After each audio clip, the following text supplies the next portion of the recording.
Assalamualaikum warahmatullahi wabarakatuh. Berjumpa lagi anak-anak kelas 6 generasi hebat, generasi milenial. Kali ini kita akan belajar bersama yaitu materi MUPEL Ilmu Pengetahuan Sosial Penilaian Tengah Semester 2 atau PTS kelas 6 kurikulum 2013 ya. Agar kalian dapat mengerjakan soal PTS dengan baik dan benar, silahkan kalian harus menyimak video berikut ini dengan seksama ya. Kita lanjut saja ke materi.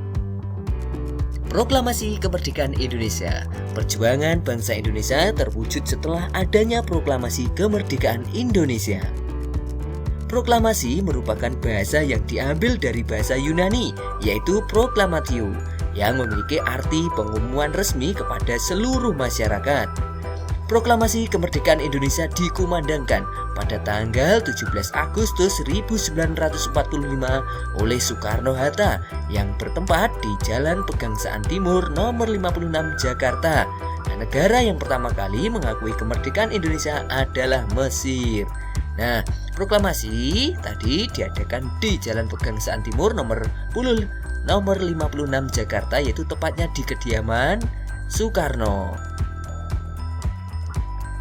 Bersatu kita teguh, bercerai kita runtuh adalah slogan untuk mempertahankan kemerdekaan dan menjaga keutuhan Negara Kesatuan Republik Indonesia atau NKRI. Tokoh yang berperan dalam Proklamasi Kemerdekaan Indonesia. Yang pertama adalah Soekarno. Soekarno berperan merumuskan naskah proklamasi dan membaca teks proklamasi. Kemudian ada Muhammad Hatta. Muhammad Hatta ikut dalam merumuskan teks proklamasi. Ia juga mengajukan usul untuk menandatangani teks proklamasi oleh seluruh tokoh yang hadir di rumah Laksamana Maeda saat itu. Selanjutnya ada Ahmad Subarjo. Pria yang lahir di Karawang pada 23 Maret 1897, ini merupakan pejuang senior dan anggota PPKI. Ahmad Subarjo juga terlibat sebagai penyusun teks proklamasi. Selanjutnya ada Sayuti Melik. Sayuti Melik menjadi salah satu tokoh proklamasi dan berperan sebagai pengetik naskah. Sebelumnya naskah proklamasi ditulis tangan dengan beberapa perubahan.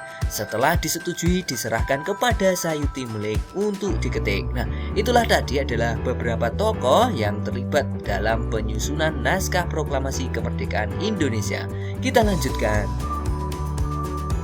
Makna proklamasi kemerdekaan Indonesia. Yang pertama, proklamasi sebagai puncak perjuangan bangsa Indonesia. Yang kedua, proklamasi sebagai awal terbentuknya Negara Kesatuan Republik Indonesia atau NKRI. Yang ketiga, proklamasi kemerdekaan sebagai titik tolak perubahan hukum kolonial menjadi hukum nasional. Yang keempat, proklamasi sebagai pintu gerbang menuju masyarakat yang adil dan makmur. Tujuan nasional bangsa Indonesia tercantum dalam pembukaan UUD 1945 alinea yang keempat. 1. Melindungi segenap bangsa Indonesia dan seluruh tumpah darah Indonesia. Yang kedua, memajukan kesejahteraan umum, mencerdaskan kehidupan bangsa, ikut melaksanakan ketertiban dunia yang berdasarkan kemerdekaan, perdamaian abadi, dan keadilan sosial. Nah, itulah tadi adalah makna proklamasi kemerdekaan Indonesia dan tujuan nasional bangsa Indonesia yang tercantum dalam pembukaan Undang-Undang Dasar 1945 alinea yang keempat. Perilaku positif dalam upaya mengisi kemerdekaan. Nah, dalam mengisi kemerdekaan kita harus berperilaku yang positif. Antara lain yaitu rajin beribadah sesuai dengan agama dan kepercayaan masing-masing. Yang kedua, sebagai seorang pelajar harus belajar dengan giat, rajin dan tekun. Yang ketiga, mengikuti upacara kemerdekaan dengan khidmat, saling menghormati antar sesama, ikut berpartisipasi aktif dalam kegiatan yang ada di masyarakat. Yang keenam, melaksanakan kewajiban sebagai warga negara dengan baik. Selanjutnya, kerjasama negara-negara ASEAN. Apa itu ASEAN? Dasar berdirinya ASEAN sebagai perhimpunan negara-negara yang berada di kawasan Asia Tenggara adalah Deklarasi Bangkok pada tanggal 8 Agustus 1967. Organisasi ASEAN ini merupakan bentuk kerjasama regional, yaitu kerjasama yang dilakukan negara-negara dalam satu kawasan, yaitu kawasan Asia Tenggara. Tujuan diadakan kerjasama negara-negara di kawasan Asia Tenggara atau ASEAN yaitu kerjasama di bidang ekonomi bertujuan untuk menghilangkan hambatan-hambatan dalam bidang ekonomi. Yang kedua, kerjasama dalam bidang sosial budaya, membantu dalam penanggulangan narkoba, penanganan bencana, pendidikan, dan sebagainya. Kemudian yang ketiga, kerjasama dalam bidang politik dan keamanan, bertujuan untuk menjaga kedaulatan, perdamaian, dan keamanan wilayah di kawasan Asia Tenggara. Nah, itulah tadi alasan didirikan ASEAN serta tujuan diadakan kerjasama negara-negara di kawasan Asia Tenggara. Selanjutnya yaitu kerjasama dalam bidang ekonomi. 1. Pembukaan pusat promosi ASEAN. Yang kedua, penyediaan cadangan pangan. Yang ketiga, penyelenggaraan proyek industri. Yang keempat, kawasan perdagangan bebas ASEAN atau disingkat Free Trade Area atau AFTA. Kemudian yang kelima, kooperasi ASEAN. Kemudian kerjasama dalam bidang politik negara-negara ASEAN. Yang pertama, kawasan damai, bebas, dan netral atau ZOPAN, Zone of Peace, Freedom, and Neutrality. Kemudian yang kedua, persahabatan dan kerjasama yaitu Treaty of Amity and Cooperation atau disingkat TAC. Kemudian yang ketiga, zona bebas senjata nuklir Asia Tenggara. Yang keempat atau selanjutnya, kerjasama bidang sosial dan budaya. 1. Yaitu seni dan budaya. Sektor seni dan budaya ASEAN berkomitmen terhadap kemajuan budaya di masing-masing negara ASEAN. Kemajuan budaya sebagai salah satu fondasi dinamika dan membangun keharmonisan di antara masyarakat ASEAN. Yang kedua, kerjasama di bidang pendidikan. Prioritas kerjasama ASEAN di bidang pendidikan akan dilakukan melalui kolaborasi dengan Southeast Asian Minister of Education Organization atau disingkat SEAMEO atau Organisasi Menteri Pendidikan Asia Tenggara. Kemudian selain itu, kerjasama di bidang pendidikan dalam ASEAN adalah ASEAN Committee on Science and Technology.